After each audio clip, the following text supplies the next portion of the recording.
je suis Vincent Andrès et vous voici dans une nouvelle vidéo de ma chaîne YouTube. On continue toujours dans la même suite des photos que je vous présente afin de vous donner des points d'appui rapides pour créer vos propres setups. Alors là, vous voyez, on va passer sur une photo en couleur, enfin en couleur, oui, en couleur par rapport au noir et blanc que vous avez pu voir précédemment, mais surtout avec une couleur.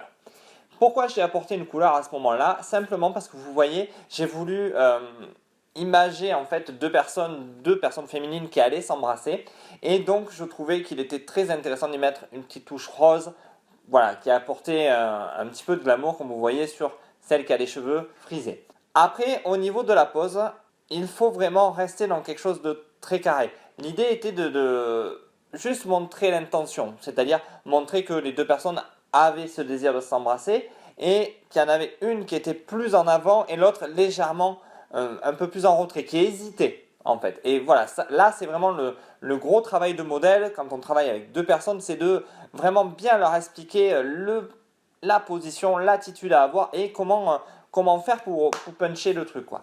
L'idée c'est vraiment voilà, de se positionner. Je vous explique tout ça parce que l'idée est de vraiment vous apporter de la valeur ajoutée au niveau de la direction de modèle, au niveau du setup, sans forcément, et surtout des points d'appui. C'est-à-dire que vous puissiez très rapidement vous rappeler où vous avez vu, pourquoi, et le revisionner si besoin est.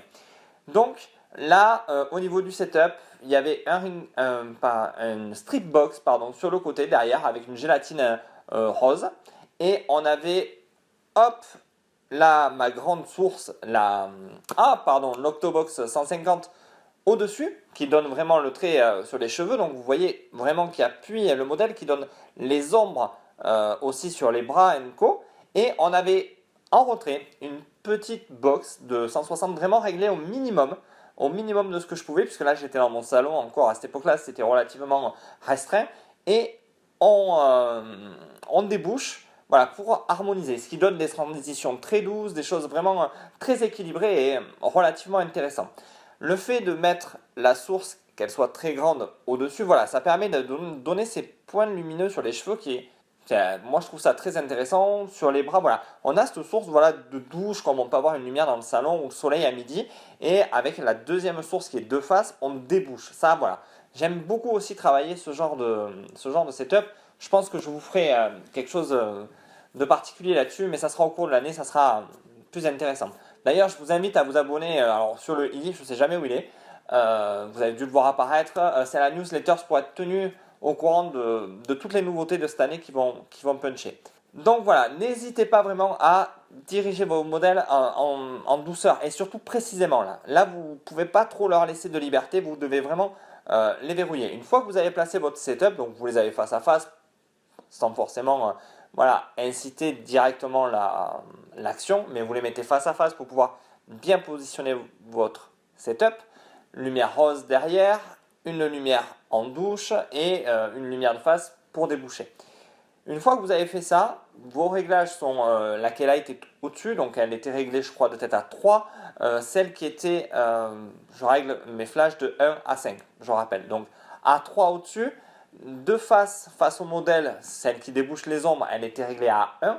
Et par contre derrière, comme la gélatine était relativement épaisse et qu'il y avait un diffuseur en plus par devant, je crois que j'étais à 3 aussi. Mais comme la lumière passe par le diffuseur, passe par la gélatine, ben, ça devait donner peut-être du 2 hein, de tête. Mais bon, on voit quand même que le rose est assez dominant. Et ce qu'il y a d'intéressant, c'est qu'il vient même se poser sur le bras qui remonte sur le cou de la brune, en fait, celle qui a les cheveux lisses. On voit légèrement le rose voilà, se positionner sur le bras. Je trouve ça intéressant. Voilà, n'hésitez pas vraiment à travailler votre setup, à travailler votre direction de modèle. Maintenant, si cette vidéo vous a plu, je vous invite à mettre un pouce bleu, à la partager aux gens qui recherchent vraiment des petits points d'appui rapides comme ça pour les revoir rapidement ou pour se les remémorer, et de vous abonner pour recevoir la suite. Le petit pour la newsletter, pour les nouvelles au niveau du site et co. Donc voilà, je vous remercie, je vous dis à bientôt. Au revoir.